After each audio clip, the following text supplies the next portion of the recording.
Assalamualaikum. Jom kita tengok satu apartmen dekat Kota Baru. Nah, dia punya living area dia dah straight to the point. Straight kepada nampak sungai dekat sana.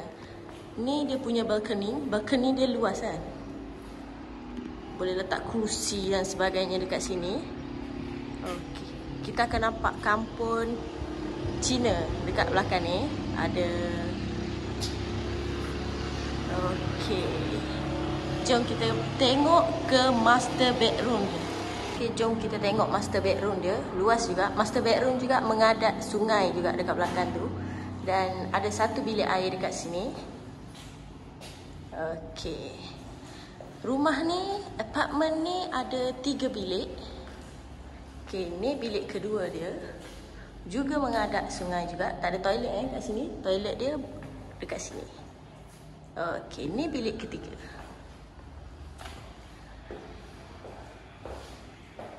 Okay, ada tingkat dekat sana. Jadi ventilation dekat sini memang very good lah sebab dia banyak tingkat. Okey, jom kita tengok dapur. Ni dapur, ada kitchen cabinet siap semua.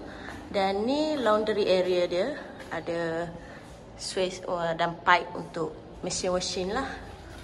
Okey, ni store punya area.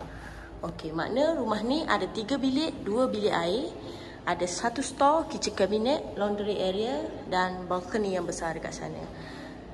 Untuk maklumat lanjut boleh hubungi 0113758140. Sekian, terima kasih. Bye bye.